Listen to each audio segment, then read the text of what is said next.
যারা মনে হয় সেটা বুঝেছেন, আমি নিজেও সেটার অভিজ্ঞতা অর্জন করেছি। সেটা হচ্ছে যে আমি প্রথমেই ডাক্তারদের আচরণের বিষয়টা বলি। আমি আসলে ঢাকা ইউনিভার্সিটিতে যখন 1982 সালে ভর্তি হই, আমি আমার এলাকার মধ্যে আমি মনে হয় একমাত্র ছিলাম। সেই হিসাবে রুগী যত আসতো ঢাকাতে আমার কাছে আসতো, আমি রেখে আমার বন্ধু বান্ধব কিছু ঢাকা মেডিকেলে পড়াশোনা করতো, ওদের কাছ থেকে ডাক্তারদের রেফারেন্স নিয়ে দেখাইতাম। তো স্টুডেন্ট লাইফে আমার কিন্তু ডাক্তারদের সঙ্গে যে আমি নিজে রোগী না হলেও আমি যেতাম, তো আমার অভিজ্ঞতা খুবই খারাপ ছিল। বিশেষ করে ডাক্তারদের বিহেভ, তৌফিক সাহেব বলেছেন ওনার ফাদারকে নিয়ে, ডাক্তারদের আসলেই বিহেভ ওই সময় আমার এক সময় মনে হয়েছে যে আমি যদি ভবিষ্যতে টেরোরিস্ট হই, ডাক্তার মেরে ফেলবো এরকম। এটা আমি আমার সত্য কথা বলছি। মানে অনেক জায়গায় আমার মনে হয়েছে যে ডাক্তারদের সঙ্গে মানে ওই মুখ খুলে কথা বলবো, প্রাণ খুলে কথা বলা যেত না, তো একটা কোশ্চেন করলে খেপে যেত। এই যে বাংলাদেশ থেকে বাইরে যাওয়ার আমার মনে হয় মানে ট্রিটমেন্ট যত না বেশি, এই বিহেভটা কিন্তু তত বেশি এফেক্ট করেছে। কারণ অনেক সময় হয় কি, ডাক্তারদের কথাবার্তার উপরেই রোগী অনেকটা ভালো হয়ে যান প্রথম ইয়েতে। যেমন আমি আপনারা নাম শুনেছেন কোয়ান্টাম ফাউন্ডেশনে আমি 4 দিনের আমার হাতে একটা পরে কোনো এক ডাক্তারের পরামর্শে আমি ওখানে গিয়েছিলাম। তো সেই ডাক্তার বলেছিলেন যে একজন রোগী তাকে এসে বললো যে আমি তো আর বাঁচবো না, সে খুব অসুস্থ হয়ে গেছে। কেন? ডাক্তারের কাছে গেছে, তার ওই প্রেসক্রিপশন এবং রিপোর্টগুলো দেখে বলছে যে আরে আপনি বেঁচে আছেন কেমনে, আপনি তো বেঁচে থাকারই কথা না, মরে যাওয়ার কথা। তো এইটা শোনার পরে সে আসলেই মরে যাওয়ার মতো হয়ে গেছে। পরে এর কাছে যখন আসছে বললো যে আমার তো ওর থেকেও একজন ভালো ডাক্তারের পরিচয় আছে, আপনি চিন্তা করেন না, আমি আপনাকে নিয়ে যাবো। যে আসলেই রোগীটা খুব সিরিয়াস। হ্যাঁ, তো তখন অন্য এক ডাক্তারকে আগেই বলে দিচ্ছে যে তুমি মানে যা বলবা পজিটিভ বলবা।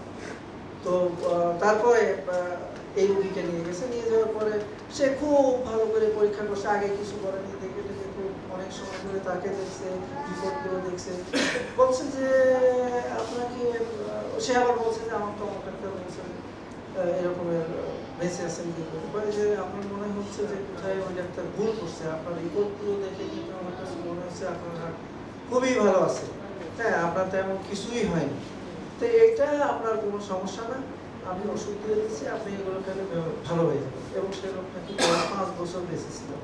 তো এরকম অনেক সময় ডাক্তারদের ব্যবহারের উপরেও এটা নির্ভর করে। আমার মনে হয় আর একটা বিষয় যেটা বিদেশ, আমি থাইল্যান্ডে বামলিংলার হসপিটালে দেখিয়েছি। আমি এই ডাক্তার তৌফিক সাহেবের প্রেসক্রিপশন নিয়ে আমি গিয়েছিলাম। তো আমি অবশ্য দেখাবো যে বাবা তৌফিক যদি মাইন্ড করে, এজন্য তৌফিককে বলছি যে আমি থাইল্যান্ড গেছি, মানে যাচ্ছি, আমি তাহলে ডাক্তার দেখাই আসবো। তৌফিক বলেছিলেন যে সময় দেখে, তো উনি সব কিছু দেখে টেকে আমার বলতেছে যে আপনি বাংলাদেশি ডাক্তারদের বিশ্বাস করেন না? তো আমি বললাম যে চাইনিজ ডাক্তার, আমি অবশ্যই বিশ্বাস করি, 5 তারিখে কেন আসছে? তখন আমি বললাম যে না, আসলে আমি একটা ট্রেনিং প্রোগ্রামে আসছি, আমি ভাবলাম যে একটু চেক আপ করে যাই। তো বললো যে না, আপনার ডাক্তার যে প্রেসক্রিপশন দিয়েছে বা যে ট্রিটমেন্ট দিয়েছে ঠিকই আছে, আপনি এই ট্রিটমেন্ট নেই। তা আমি আসলে প্রথমেই পরিচয় দিচ্ছি, আমি আসলে সিভিল সার্ভিসে আছি, আমি ইকোনমিক ক্যাডারের একজন সদস্য। তো আমার হার্ট অ্যাটাকের পরে আমি আসলে স্ট্যান্টিং করাই। তৌফিকের সঙ্গে আমার পরিচয় হার্ট অ্যাটাক হওয়ার পরে, যদিও আমার বাড়ি কুষ্টিয়া, ওনার বাড়ি চুয়াডাঙ্গা, বাট হার্ট অ্যাটাকের পরে উনিই আমাকে খোঁজ করছেন। আসলে আমাদের একটা সমিতি আছে, সেই সূত্রে অনেকেই গিয়েছেন। তো ওনার মানে পরিচয় হওয়ার পর থেকেই মনে হয় আমার হার্ট অ্যাটাক হওয়ার ওই সময় উনি দেখেছেন, আমি সিসিতে ছিলাম বেশ 16 দিন মতো ওখানে ছিলাম। আমার সঙ্গে পরিচয় ছিল, বাট পরে পরিচয় হয়েছে টেলিফোনের মাধ্যমে। তারপর থেকে আমি ওনার ট্রিটমেন্টে আছি। তো এখানে ট্রিটমেন্টের বিষয়টা এবং ডাক্তারের সম্পর্কের কারণে যে অনেকটাই নির্ভর করে, সেটা আমার ক্ষেত্রে প্রযোজ্য। যেমন ধরেন আমি বলেছি প্রথমে যে ডাক্তারদের সম্পর্কে আমার খুব খারাপ অভিজ্ঞতা ছিল, যে তাদের আচার আচরণ। আমি তৌফিককে প্রথম থেকেই যে আচরণ দেখেছি যে এই ধরনের ডাক্তার আসলেই বাংলাদেশে এক্সেপশনাল। কারণ যে কোনো সময় আমি যেমন আমার যে কোনো প্রবলেম হলে আমার মাঝে মাঝে আমি মেজর কোনো প্রবলেম হয়নি, তো মাঝে মাঝে হয়তো কোনো ডিসকমফোর্ট ফিল করলে আমি যে টেলিফোনে তার পরামর্শ নিতে পারি, এই জিনিসটা যেমন আমি কিন্তু স্ট্যান্ডিংটা করিয়েছিলাম অ্যাপোলোতে, বাংলাদেশে অ্যাপোলোতে, কিন্তু আমার এইটা এক্সপেরিয়েন্স হয়েছে যে ওইখানে আপনার টেলিফোনে কোনো সার্ভিস পাওয়া যায় না। সামান্য ডিসকমফোর্ট ফিল করলেও ওখানে তারা পরামর্শ দেয় যে এখানে এসে ভর্তি হতে হবে, ভর্তি হওয়ার পরে তারা ওই সিসিইউতে বা এমার্জেন্সিতে ভর্তি হয়ে রাখবে, রাখার পরে ডাক্তার কল করে নিয়ে আসবে। তা আমরা একই দিনে যে স্ট্যান্ডিং আমরা 4 বছর করিয়েছিলাম, তার মধ্যে একজন ডাক্তার আমাকে মাসখানেক পরেই জানিয়েছিল যে আমার একটু ডিসকমফোর্ট ফিল হয়েছিল, ডাক্তার সঙ্গে কথা বলছিলাম, বলার পরে ডাক্তার বলছে যে ডাক্তার কথা বলেনি, বলছে না ডাক্তারের সঙ্গে কথা বলে যাবে না, আপনি এখানে এসে ভর্তি হতে হবে।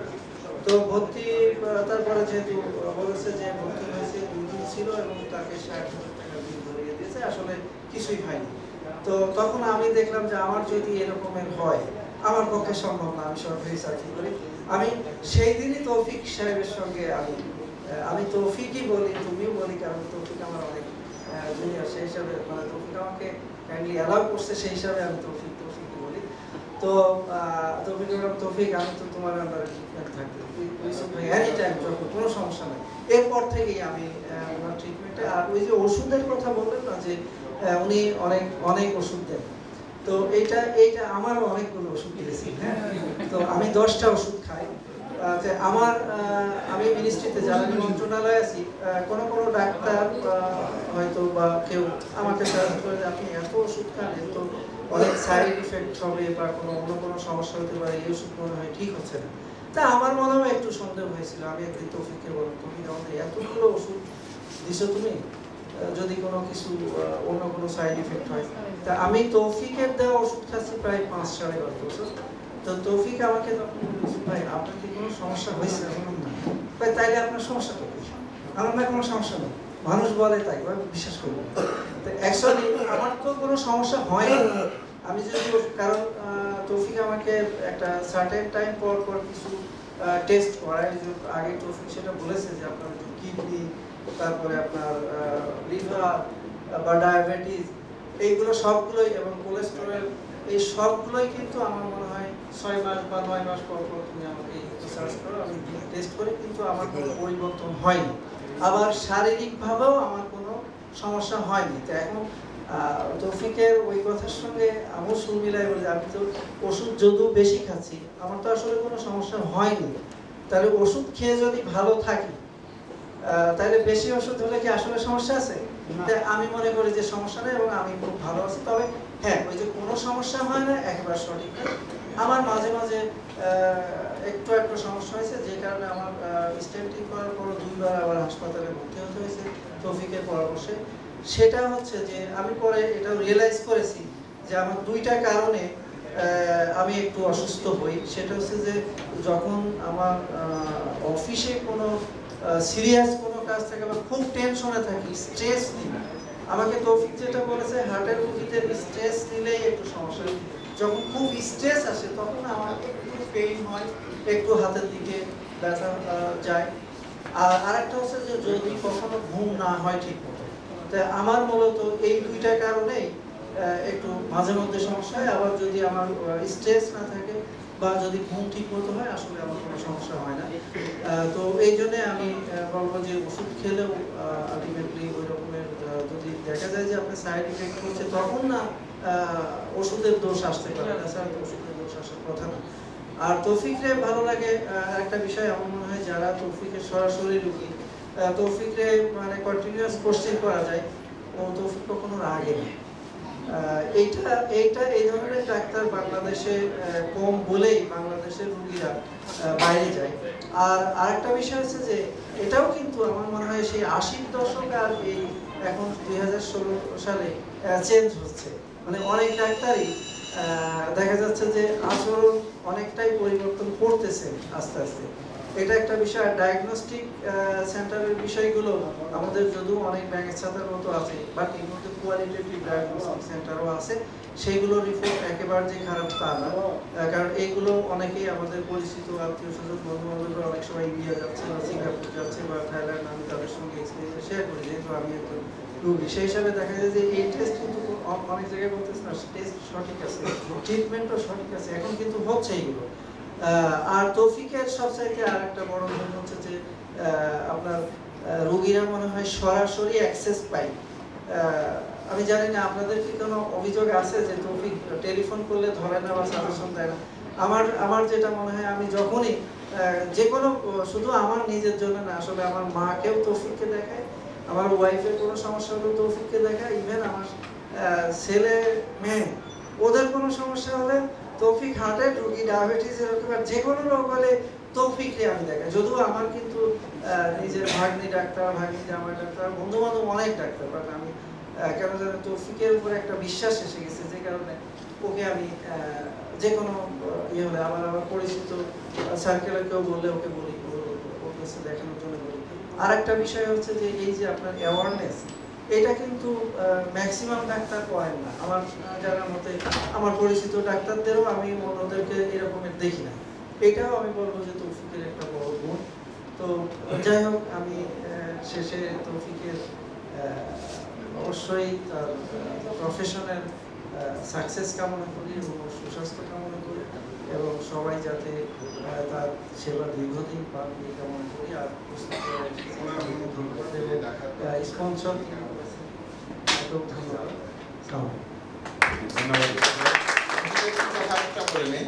সেটা হলো বেশি ওষুধের ব্যাপারে। হ্যাঁ, সেটা হলো একটা, যেমন ওইটা হলো যে কোলেস্ট্রল ওষুধ। এই কোলেস্ট্রল ওষুধ আমরা যেমন হার্টের ডাক্তার, হার্টের রোগী যারা আছে দেখে সবাইকে দিই কোলেস্ট্রল নর্মাল হলো। আবার অনেক সময় দেখা যায় মেডিসিন স্পেশালিস্ট বা অন্য কোনো স্পেশালিস্টের কাছে গেছে, আপনার তো কোলেস্ট্রল নর্মাল, ওষুধ দিতেছে কেন? আচ্ছা, কেন দেই আমরা? আমরা এই প্রশ্নটা আলাপ করছি যে হার্টের রক্তের মধ্যে ব্লক হয়েছে না, এই কোলেস্ট্রলের যে ওষুধগুলো আছে, যে গুণ আছে, এই ব্লকগুলো আস্তে আস্তে কমায় এবং নতুন করে ব্লক না হয়, তাহলে সেটা দেয়। সেটা যেমন আমরা কার্ডিওলজিস্ট জানি, বা আমরা যারা রিংবশ হার্ট স্পেশালিস্ট, আমাদের যেহেতু ওই ব্যাপারে আমরা কনসার্ন, আমরা দিই। কিন্তু অন্যান্য যারা ফ্যাকাল্টির যারা আছে, ওনারা তো এই ওষুধ জানে না, ফলে কি হয়, ওই ওষুধটা বাদ দিয়ে দেয়, বলে এত বেশি ওষুধ খাচ্ছেন না। তাহলে কোশ্চেন আসে যে কোলেস্ট্রল নর্মাল, তারপর কোলেস্ট্রল ওষুধ দিচ্ছে কেন দিচ্ছি? তার কারণ হলো ব্যাখ্যা ওইটা একটা। দুই হলো, দেখবেন আমরা ছোটবেলায় ভ্যাকসিন দিচ্ছি, তাই না? তাহলে ভ্যাকসিন দিচ্ছে, আমি কি জানি আমার টিবি হবে? তাও টিবির ভ্যাকসিন দিচ্ছি, সব ধরে ধরে 3-4 জন এরকম করে বুঝাইছে, তাই না? কষ্ট 3টা 4টা 5টা করে আমাদের ভ্যাকসিন দিচ্ছে, তা আমরা কষ্ট হলে নিচ্ছি না কেন? যাতে আমাদের এখন রোগ না হয়। এখনকার কিছু কিছু ওষুধ আছে যেগুলো স্টাডি দ্বারা প্রমাণিত, যদি এই ওষুধগুলো খান, আপনার দীর্ঘমেয়াদে হার্ট অ্যাটাক হবে না, আপনার দীর্ঘমেয়াদে ব্রেন স্ট্রোক হবে না, আপনার দীর্ঘমেয়াদে কিডনি ভালো থাকবে। তাহলে এই যে যেগুলো, এগুলো কে জানবে? যারা লেখাপড়া করে।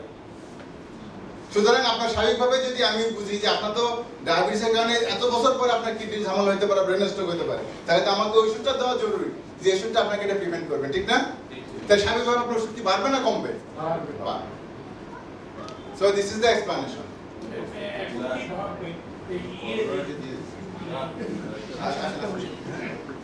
ব্লকিং, যেটা আমাদের ব্লক আছে, এর পার্সেন্টেজ যে বাড়ে 60-70, এখন কি কোনো ওষুধ বেরিয়েছে যে ওটাকে? হ্যাঁ, ওষুধ আপনাদেরকে অলরেডি দিচ্ছি আমরা, এই যে অ্যাটোপাথি, কোরেস্টিন দিয়ে যে ওষুধগুলো দেওয়া হয়েছিল, এগুলো তো সব এই যে ব্লক কমায়। হ্যাঁ, ব্লক কমায়। জি জি, যেমন কারো 30 থেকে 40 ভাগ ব্লক আছে। এখন তো আমি এই রোগীতে রিং বসাচ্ছি না, কিন্তু এই 30 থেকে 40 ভাগ ব্লককে আমরা রাখবো, আস্তে আস্তে তো বাইরে 70-80 হবে। তাহলে তার জন্য কি করণীয়? তার চিকিৎসা কি? তার চিকিৎসায় যে ওষুধ, সেই ব্লক আস্তে আস্তে কমবে।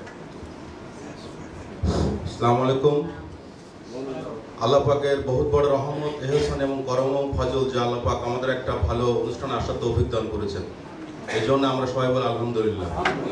স্যার, একটা প্রবাদ বাক্য আছে যে পৃথিবীতে সবচেয়ে নিরাপদ হচ্ছে ডাক্তারের ছুরি, আর সবচেয়ে মারাত্মক শব্দ হচ্ছে ডাক্তারের সরি।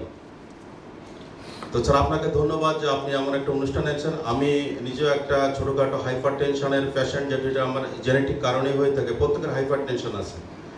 তো স্যার, আপনার কাছে আজকে সবচেয়ে আমি কয়েক হাইপার টেনশন ডে এবং ডায়াবেটিস ডেতে স্যার হয়ে গেল কয়েক মাস আগে। তো দেখলাম স্যার, বাচ্চাদের হার্টের ছিদ্রের মারাত্মক ভয়াবহ আকার ধারণ করছে ডে বাই ডে। তারপরে স্যার, অনেকে ইউরিক অ্যাসিড সম্পর্কে স্যার জানেন না। আচ্ছা, 3 নম্বর প্রশ্ন হচ্ছে যে স্যার, বিভিন্ন আপনার যেখানে হসপিটাল, সেই সরোয়ার্দী হাসপাতাল পাশে হয়েছে শেরেবাংলা নগরে, পাশেই স্যার বিভিন্ন ধরনের মোহাম্মদপুরি, গজনবী, শেরশাহশুরি, সুলতানা রোডে বিভিন্ন রকম দেখা যায় যে ডাক্তারদের রমরমা একটা পেপার পত্রিকায় কিন্তু বিজ্ঞাপনে ছড়াছড়ি যে অপারেশন ছড়ায় অমুক তমুক। এই কারণে বিভিন্ন পেশেন্টরা কিন্তু বিভ্রান্ত হচ্ছে। এই বিভ্রান্ত হওয়ার কারণে আপনার কোনো সাজেশন আছে কিনা? আর স্যার লাস্ট কথা হলো যে এখানে আমরা সবাই উপস্থিত হয়েছি, আমরা কিন্তু আজকে স্যারের ছাত্র। কারণ এই যে ওষুধ লেখালেখির বিষয়ে যে কথাটা বলছেন, এটা কিন্তু একটা গ্রামাটিক্যাল দিক আছে। যারা ইসলামী, যারা হয়তো দেখা যায় দার্শনিক আছেন, ওনারা কিন্তু বড় বড় অ্যারাবিক লাইনে গ্রামাটিক্যাল সহনে কিন্তু দার্শনিকটা হয়েছে, গ্রামাটিক্যাল জানেন ওনারা। আমরা যদি সামান্য সময় কিছু বোখারি শরীফ আর তিরমিজি, দাউদ শরীফ, ইবনে নাসাই পড়ে আমরা যদি ফতোয়া দেওয়া শুরু করি, তাহলে এটা কিন্তু আমাদের জন্য গণিত অপরাধ। তেমনিভাবে যারা ডাক্তার বিসিএস পড়েছেন, যারা এমবিবিএস পড়েন বা এমবিবিএস করেন, তারা যারা এফসিপিএস, এফআইসিএস, এফসিসিসি, স্যারের অনেক ডিগ্রি আছেন। তো স্যারই ভালো জানেন এখন অনেক কম্বাইন মেডিসিন কিন্তু অনেক রোগের জন্য সহায়ক। অতএব স্যারই জানেন যে কোনটা ভালো আর কোনটা মন্দ। এই জন্য আমরা মেডিসিনের ব্যাপারে অন্তত মন্তব্য না করাই, তবে যদি বেশি কারো এক্সেস হয়ে যায় তো স্যারের বলা উচিত যে স্যার এটা কি কারণে কি পারপাজে ওষুধটা হবে। অতএব স্যারই ভালো জানেন যে একটা পেশেন্টের জন্য কোন মেডিসিনটা সহায়ক। আর স্যার লাস্ট কথা বলে শেষ করবো, কারণ অনেকে ব্যর্থ হয়ে গেছে স্যার। সেটা হচ্ছে যে আমরা কিন্তু ধর্মীয় অনুশাসনের বাইরে চলে যাচ্ছি। আমাদের লাইফ স্টাইলটা একেবারে কিন্তু অন্য জগতের। আমরা যে যে ধর্মের হই, আমি মুসলমান, আমি যদি সকালে ভোরে উঠে ফজরের নামাজ পড়ে কোরআন তেলাওয়াত করি, তাহাজ্জুদ পড়ি, কিংবা যে কোনো নামাজ পড়েন, সে ইশরাক পড়েন, তার চাষ্ট পড়েন, কিংবা 5 ওয়াক্ত নামাজ পড়েন, আপনি কিন্তু ভালো থাকবেন। আপনি জিকির করবেন, দেখবেন ভালো থাকবেন।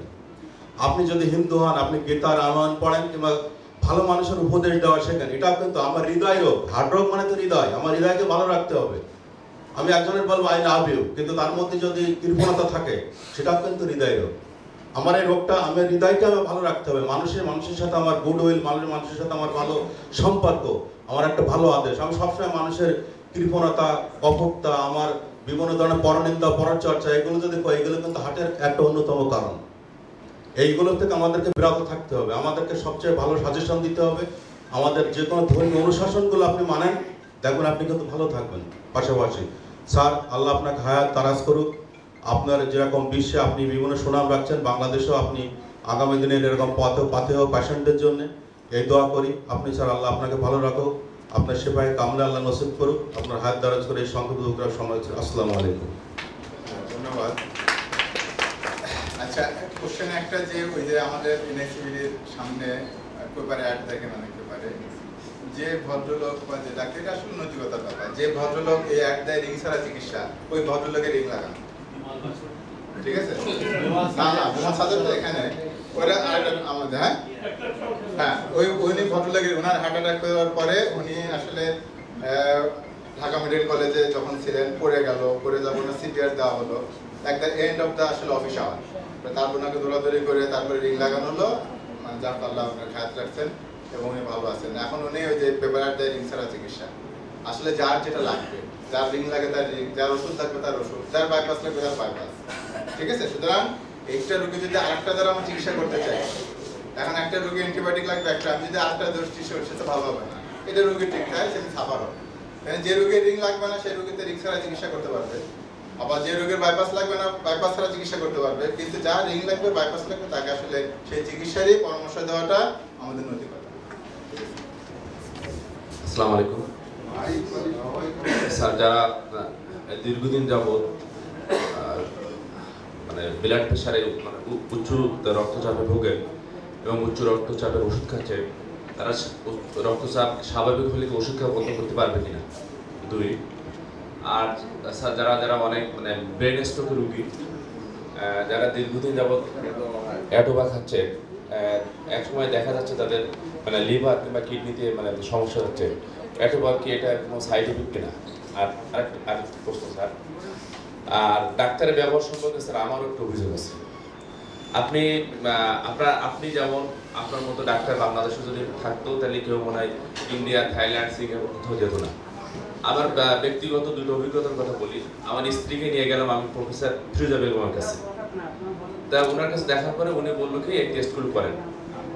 হ্যাঁ আচ্ছা আমি বললাম যে আমি বললাম যে ম্যাডাম আমি এই টেস্টগুলো আইসিডির ভিতরে করতে চাই। ওনার অ্যাসিস্ট্যান্ট একজন বলল আমরা সব জায়গায় রিপোর্ট গ্রহণ করি। ওনার যে ল্যাবটা দেখে আমার পছন্দ হয় না যে আসলে ল্যাবে এই যে টেস্টটা করা মানে যাবে কিনা। তারপরে আমার আম্মা একজন মানে ব্রেন স্ট্রোকের রোগী, আমি বাংলাদেশের সবচেয়ে ভালো ডাক্তার যে নিউরোলজিস্ট তার কাছে গেলাম, তাকে দেখালাম 2 বছর। উনি গেলে 4 জন রোগী একসাথে ঢুকায়, কোনো মতে 1 মিনিট আধা মিনিট কথা বলার কোনো সুযোগ নেই, বলে যান। 2 বছর দেখানোর পরে কোনো উন্নতি নেই। তারপরে আমি গত 1 মাস আগে আমি ইন্ডিয়া নিয়ে গেলাম, আমাকে নিয়ে যাওয়ার পরে যে কোনো একটা ডাক্তারকে আমি দেখালাম। উনি 20 জন রোগী দেখবেন, আমি 4টা থেকে সিরিয়াল দিলাম, দেওয়ার পরে আমি 13 নম্বর সিরিয়াল পেলাম। 20 জনের পরে আর কোনো সিরিয়াল দিলেন না।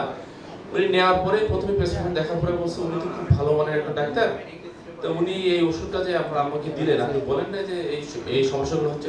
তাই বললাম হ্যাঁ স্যার ওনাকে তো বললাম যে স্যার এই ওষুধগুলো খাওয়ার পরে এখন সে উনি। ধন্যবাদ জাহাঙ্গীর। হ্যাঁ, 1 নাম্বার হলো প্রেশার কন্ট্রোল। প্রেশারের ওষুধ মানে কন্টিনিউ করতে অবশ্যই কন্টিনিউ করতে হবে, মানে প্রেশারের ওষুধ দ্বারা তো প্রেশার ধরে রাখতে হবে, আপনি ছেড়ে দিবেন বাড়তে থাকবে। সুতরাং প্রেশারের যে অবস্থা আছে যদি কন্ট্রোলে থাকে শুড বি কন্টিনিউ, ঠিক আছে। সেকেন্ডলি হলো যে অ্যাটোভা। আচ্ছা, অ্যাটোভা যেটা আমি ওই যে কথা বললাম যে আমাদের অ্যাটোভা বা স্ট্যাটিন যে গ্রুপের ওষুধগুলো আছে যেগুলো আমরা রক্তের কোলেস্টেরল কমায় প্লাস যে ব্লকও কমায় রক্তনালী, সেই ওষুধগুলো আপনার কখনো লিভার এনজাইম বললাম বাড়াইতে পারে, কিডনি ফাংশন খুব কম ক্ষেত্রে একটু বাড়াইতে পারে, স্পেশালি লিভার ফাংশন আর মাসেল ফাংশন, ঠিক আছে। এগুলোতে মাসেল দুর্বল করতে হবে। এখন সেক্ষেত্রে এই জন্য আমরা 1.5 সপ্তাহ পরে এবং 6 সপ্তাহ পরে এবার কখনো 3 মাস পরে একটু চেক আপ করায়, কি করায় লিভার ফাংশন এনজিপিটি করে আর ওটাকে সিপিকে করে, সিপিকে একটা এনজাইম মাসেল এনজাইম সেটা করে। যদি এগুলো বেড়ে যায় তখন আমরা অন্য গ্রুপের ওষুধ দিই, ঠিক আছে। তো এটা ফিজিশিয়ানের দায়িত্ব, রোগীদেরও দায়িত্ব। এই যে রোগী যে আসলে আমরা যে আবার দেখি ওই যে কথা উঠলো যে পরীক্ষা কেন দেওয়া হয়, আসলে এই জন্য দেওয়া হয় আর কি। হ্যাঁ, তো সুতরাং এগুলো আমাদের দেখার প্রয়োজন আছে। দেখার পরে যদি কোনো চেঞ্জ আসে বা বেশি হয় তখন আমরা ওষুধ চেঞ্জ করে দিই, ঠিক আছে। স্যার আমি একটু রিপিট করতেছি একটা জিনিস। আসসালামু আলাইকুম। আমি একটু আগে যেটা বলছিলাম যে ডাক্তারদের সম্পর্কে মানে বিদেশের ব্যাপারটা, যে ওই ভাই একটা কথা বলেন যে দেশের ডাক্তার হিসেবে গত 2012 সালের এপ্রিলে আমার ওয়াইফের মাইগ্রেন প্রবলেম ছিল। তো আমি অনেক ডাক্তার দেখানোর পরে একজন বললো যে যেহেতু উনি নাম বলতে নিষেধ করেন, নাম বলতেছি না, বাংলাদেশ সবথেকে বড় চিকিৎসা প্রতিষ্ঠানের উনি বিভাগীয় প্রধান, তা ওনাকে নিলাম পপুলার। তো উনি আমার ওয়াইফকে 2 বছর শুধু প্যারাসিটামল আর হাই পাওয়ারের পেইন কিলার খাওয়াচ্ছে। পেইন কিলার খাওয়ানোর পরে আমার ওয়াইফ দিন দিন অসুস্থ হয়ে পড়তেছে। তারপরে দ্বিতীয়ত আমাকে অন্য একটা ডাক্তারের কাছে আমার বাচ্চাকে নিয়ে গেছি। তো আমার ওয়াইফ এই কথা প্রসঙ্গে বলতেছি যে স্যার আমার তো এই প্রবলেম। তো বললো যে আপনার তো মাথায় কোনো সমস্যা আছে বা আপনার এই ধরনের কোনো সমস্যা হতে পারে, আপনি ডাক্তার দেখান। কিন্তু আমি কিন্তু নিউরোলজি ডাক্তারই ডাক্তারই দেখাইছি এবং বিভাগীয় প্রধান।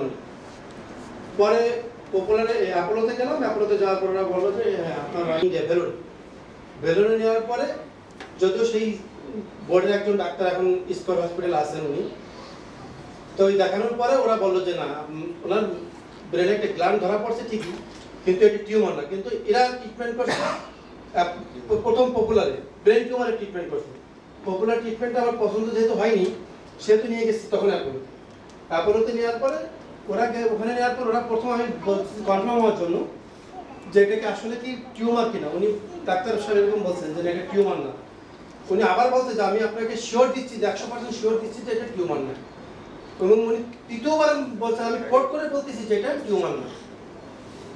তো এখন আমরা যে বিদেশে যে যাচ্ছি ওনার মতো একজন বিভাগীয় প্রধান যাদের কাছ থেকে ওনার আন্ডারে অন্তত কয়েকশো ডাক্তার শিক্ষা নেন, কয়েকশো ডাক্তার হাতার হাতার, উনি ডেলি মানে 40 জন 50 জন পেশেন্ট দেন।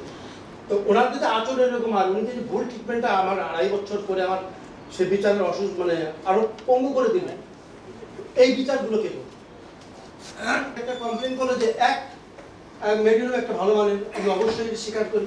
পপুলারের ডায়াগনস্টিক রিপোর্ট নিয়ে গেলে আমরা তো কোনো প্রতিকার পাচ্ছি। আর আগে একটা জিনিস ছিল, যদিও আমার এজ 40 উপরে, আগে 5 বছর আগেও ছিল ডাক্তাররা প্রেসক্রিপশন করার পরে রিপোর্ট দেখাতে এমনি, ইদানিং আবার শুরু হয়ে গেছে যে ঢুকলে আবার রিপোর্ট দেখাতে 500। হ্যাঁ, এটা তো 2 বছর ধরে শুরু হয়েছে, এটা কিন্তু আগে ছিল না। কিন্তু ওই যে আমি যেটা বললাম, পপুলার বলেন, ল্যাবেট বলেন বা মেডিনোভা বলেন, একই ধরনের। কিন্তু আপনি দেখেন একটা ইন্ডোস্কোপি বা একটা আল্ট্রাসোনোগ্রাম করতে প্রকার ভেদে 1200, 2200, 600 একই মানে সব ডায়াগনোসিস। এত কি ভেরিফাই করে, এত কি মানে এখন থ্যাংক ইউ। এটা তো যেহেতু জাতীয় বিতর্ক, হ্যাঁ, আমার মনে হয় জাতীয় বিতর্ক যেহেতু জাতীয় লেভেলে যদি কোনো প্রোগ্রাম থাকে আমরা আমি মোটামুটি আর কারোর কথা আছে কিনা? আচ্ছা, তাহলে যে র্যাফেল ড্র আছে আমাদের, র্যাফেল ড্র দিয়ে আমরা প্রোগ্রাম শেষের দিকে যাব।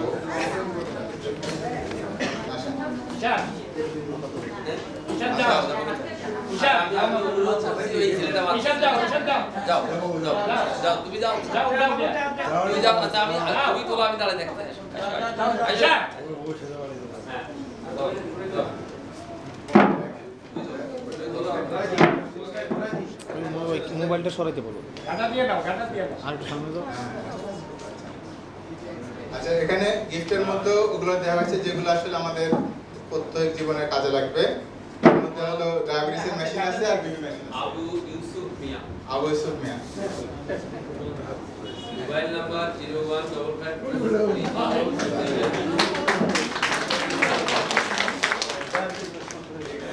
একটু এদিকে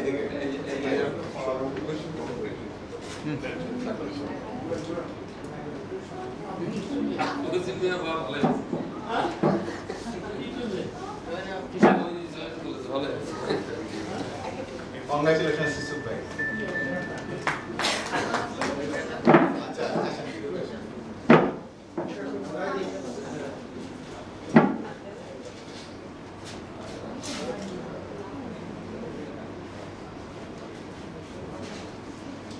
মিরাজ আহমেদ ভাই,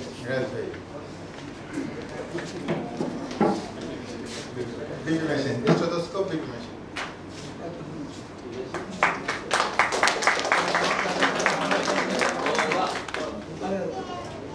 Congratulations, Miraz bhai. Next, আসেন, দৈত্য আসেন। সামনে সামনে কি আসেন? পিছনে আবার আসছে, সময় লাগবে,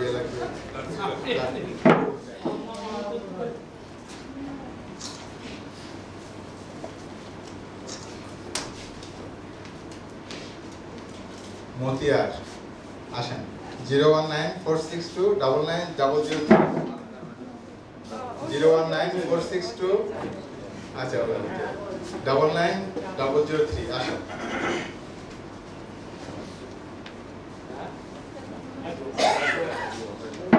এটা ডায়াবেটিস মাপার মেশিন, হ্যাঁ, গ্লুকোমিটার। ফ্যামিলি কাজে লাগছে।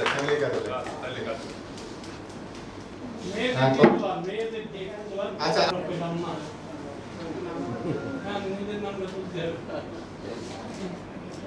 কাজী Ashraful Islam, 01720208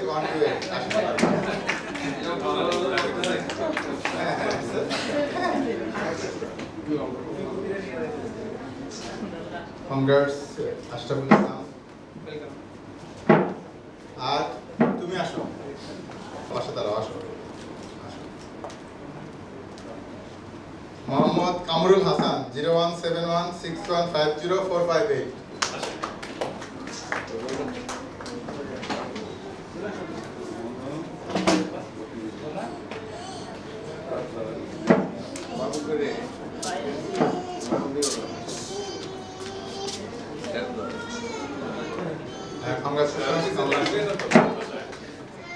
thank you very much.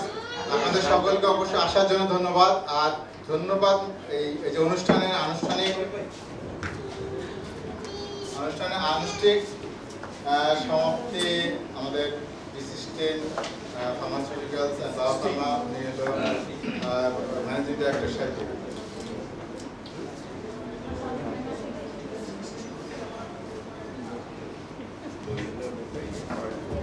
সবাইকে আপনাদের এখানে অনুষ্ঠানে আসার জন্য ধন্যবাদ। আমরা ভবিষ্যতে হয়তো আরো কিছু ক্রিয়েটিভ কাজ করব আর কি। আমাদের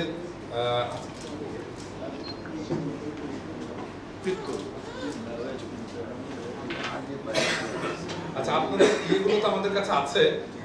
আমরা আপনাদের ছবি পাঠানোর সময় আমাদের একটা বই আছে, এটা হচ্ছে কোলেস্টেরল ম্যানেজমেন্টের, কিভাবে ওষুধ তো আছে, ওষুধ ছাড়াও কোলেস্টেরল ম্যানেজমেন্ট করা যায় এবং ওষুধ খাওয়া শুরু করলেও তার পাশাপাশি লাইফস্টাইলে কিছু চেঞ্জ, খাবারে কিছু চেঞ্জ, এটা আনলে কোলেস্টেরল ম্যানেজমেন্টটা বেটার হয়। এটার উপরে আমাদের একটা বই আছে, ছোট পেশেন্ট এডুকেশন বুক। তো সেই পেশেন্ট এডুকেশন বুকটা আপনাদেরকে পাঠিয়ে দেবো। ওখানে আমাদের ঠিকানা পাবেন। যদি কোনো সাজেশন থাকে তাহলে ফোনেও আমাদেরকে জানাতে পারেন বা আমাদেরকে লিখেও জানাতে পারেন, ইমেলেও জানাতে পারেন। সবাইকে আসার জন্য ধন্যবাদ। আজকের অনুষ্ঠান এখানে সমাপ্তি ঘোষণা করছি। স্যার, অনেক সুন্দর প্রোগ্রাম হচ্ছে স্যার, আমরা থাকতে পেরে আপনাদের সাথে কৃতজ্ঞ। বেরিয়ে যাওয়ার সময় মেহরবানি করে বাইরে আপনাদের জন্য লাঞ্চ প্যাক রাখা আছে, সরি খাবারের প্যাক রাখা আছে, এটা আপনারা নিয়ে যাবেন। আর ভবিষ্যতে এরকম আরও প্রোগ্রাম হলে আপনারা আবার আসবেন, এই আশা রেখে শেষ করছি। ধন্যবাদ।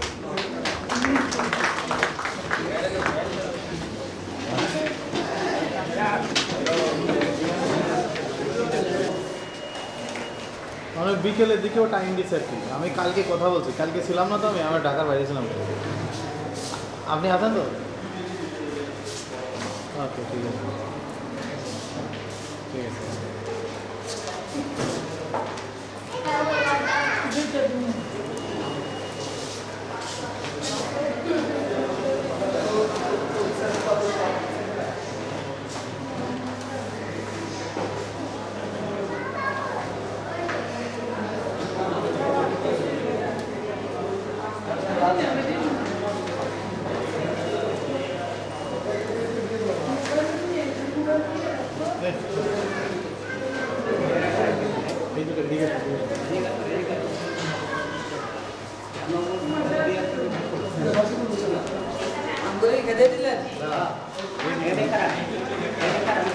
অনেক দেখা যাচ্ছে।